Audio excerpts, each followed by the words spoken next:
This clip is from the Piano Inspires podcast, Season 2, Episode 14, featuring guest Anton Nel with host Artina McCain.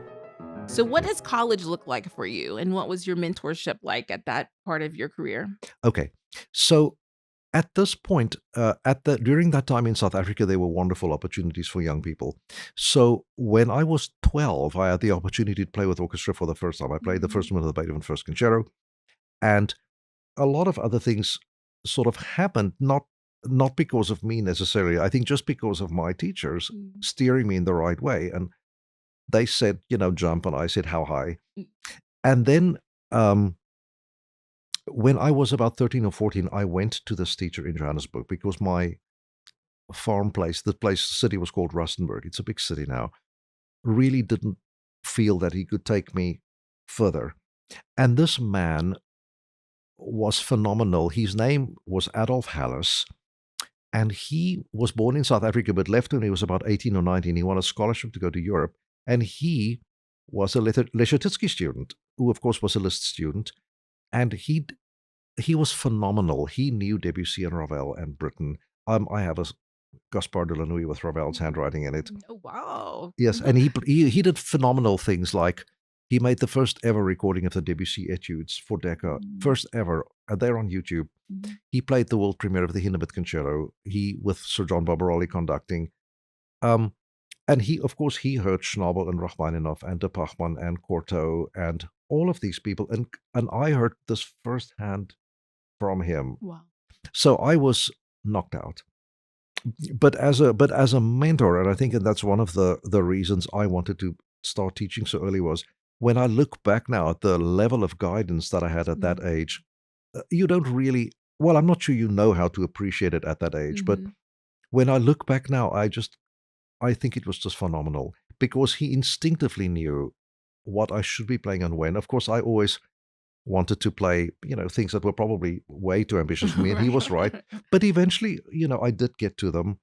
But it was just phenomenal, and I had a lot of wonderful opportunities. So by the time I came to the States, he was my teacher through undergraduate school too, because he was attached to the university I went to.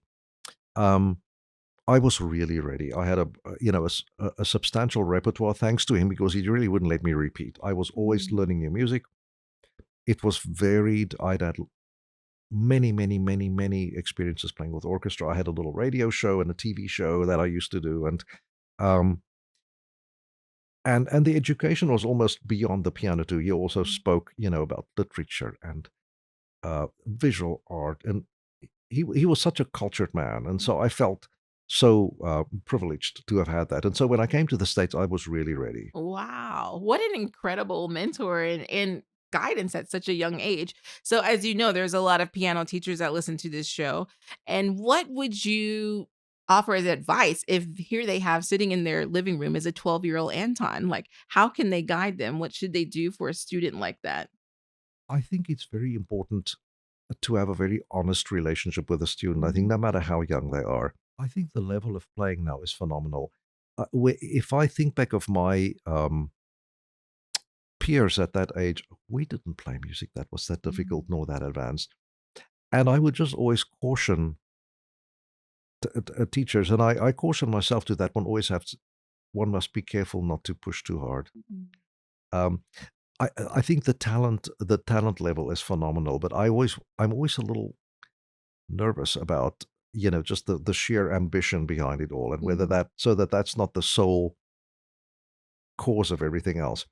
But nowadays, I think it's terribly important, as it always has been, but nowadays, especially with the sheer number of people learning how to play the piano, to guide the students, especially the young people, so carefully. Mhm. Um, the other thing I feel that is so important for teachers, and it takes a special gift, I think, to work with people of that age, is to make sure that the foundation is laid well from the beginning, Mhm. so that the person doesn't get to a point where a step has been skipped for some reason, and they have to go back, because it sort of stunts the growth. And how often do we encounter that as college teachers too, right? Where you have to Mhm. go back, and by the time you get to college, there's just no time to tread water or to go back, because you have boxes to tick and juries to play and recitals to play, and if you you could get injured, or so many bad things rather, could happen.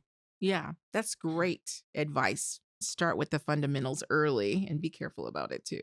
Yes, and nurturing them in the right Mm. way. It's there's such a big emphasis now, of course, on everybody, and some students really genuinely enjoy competing and so on. But to sort of find a happy balance between this competitive life and also a time to grow and develop as young artists, learn lots of music, go and play outside. Yeah. That Most especially important. that part, live a little, Right, right, because right. you can never get that back. Yeah. That's great advice. Okay, back to you. So you're finished up with undergrad and you decide to come to the States. What was your inspiration to come and study at Cincinnati? There's still a tradition to this day in South Africa when young people reach a certain age to go and study overseas. And for me, it was very important because I had already done so much playing in South Africa. Um, I was really a known quantity, and honestly, I needed to go to a place where I was challenged even more. Mm. Um, my teacher at that time, Mr. Harris, really wanted me to go to Europe because he had European training, and a lot of my friends were studying in London or in France. But I wanted to come to the States because I felt it was a little bit of unknown territory. It was Mhm. also a country I thought would be fun for a young person to see and so on. But the difficult decision, of course, was to choose a teacher because we're talking now about um, the early 1980s, where there was really no technology at all. We certainly couldn't afford to place overseas calls. Mm. And so you really had to rely on really local connections. And fortunately, a lot of musicians passed through South Africa in those days. It was part of their, international or European tour. It was South Africa was a stop.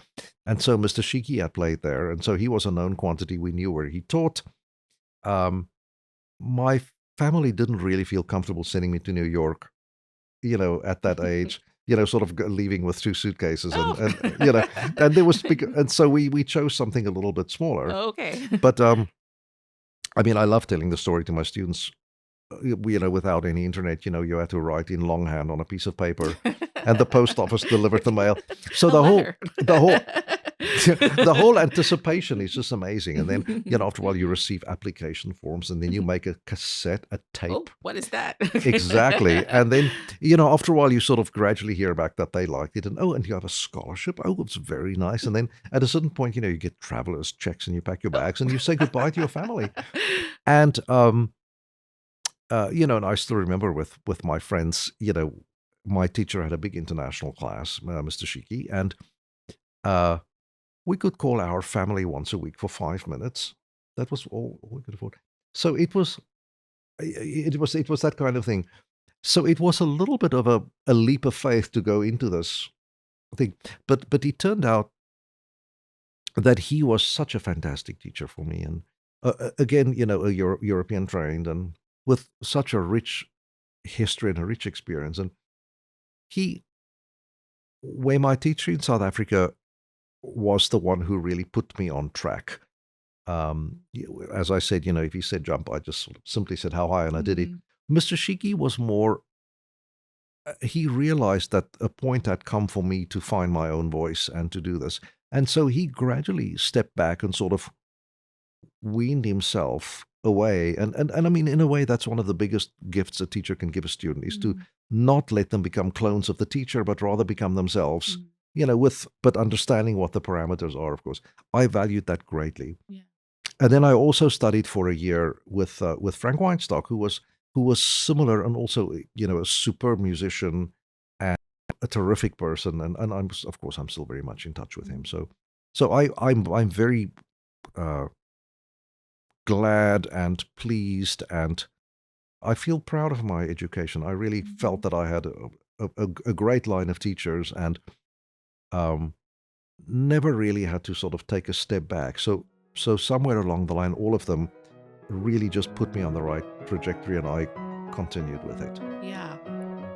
Be sure to listen to the full episode on our website, pianoinspires.com, on Spotify or Apple Podcasts.